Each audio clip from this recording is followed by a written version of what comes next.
Welcome to our deep dive into Min Jin Lee's Pachinko. This is a novel that's just resonated with so many people. It's not simply a story, it's the sweeping historical fiction.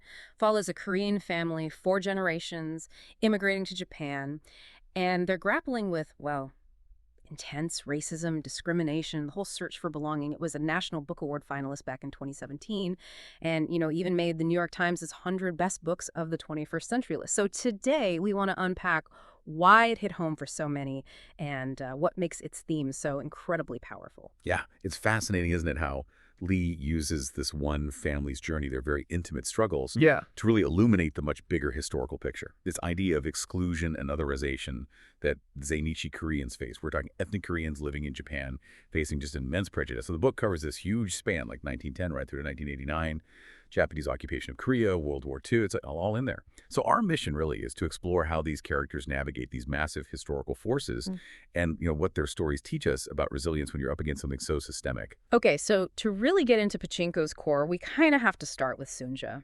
Her choices. Her early life, it's set in this small fishing village, Yeongdo.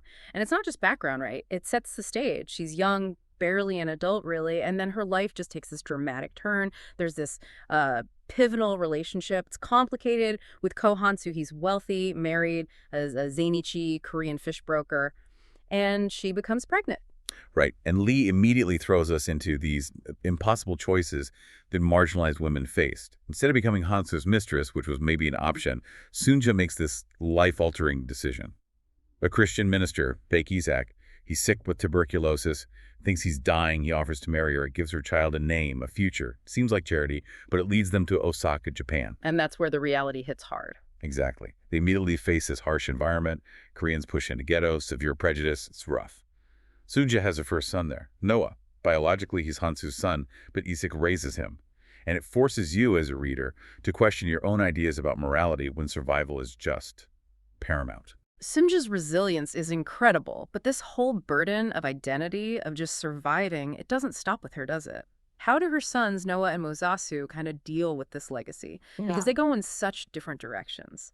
The family grows, Japan enters World War II, we see Sunja and her sister-in-law, Kungi, step up, showing amazing resourcefulness, selling homemade kimchi to survive, especially after Isaac is imprisoned and then dies. And if you connect that to the bigger picture, you have Han-soo lurking in the background. His past is questionable, definitely has these Yakuza connections. Organized crime, big social stigma there. But he manipulates things. He ensures the family survives.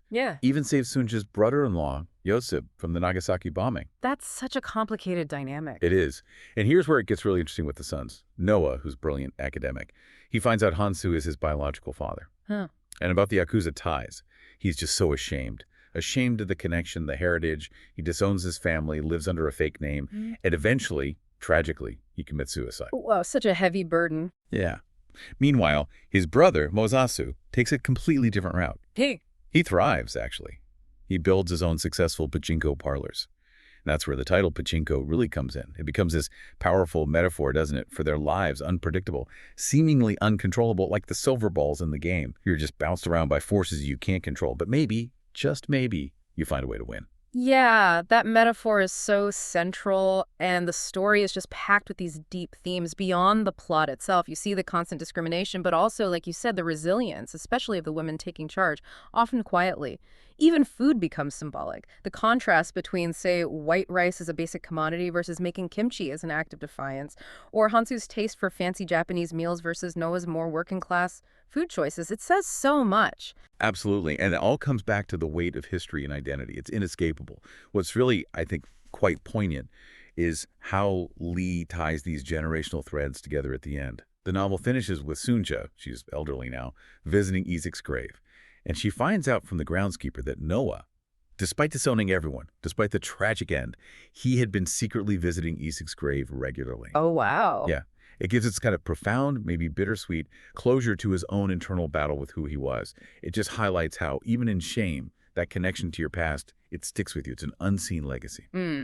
This deep dive into Pachinko really does show how Min Jin Lee created something both intensely personal but also historically massive, capturing the pain, the perseverance of Zainichi Koreans with such nuance. Mm. And it's, New York Times bestseller, the Apple TV Plus show. It just underlines how relevant and powerful it still is. It truly is. It's not just history.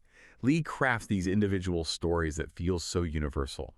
They resonate way beyond the specific setting. That's the real power, I think. Which maybe raises an important question for you listening. How do the choices made by generations before us, especially when they face such huge adversity, such otherization, how do those choices still shape our own identities or opportunities today, even when we might try to distance ourselves from that past?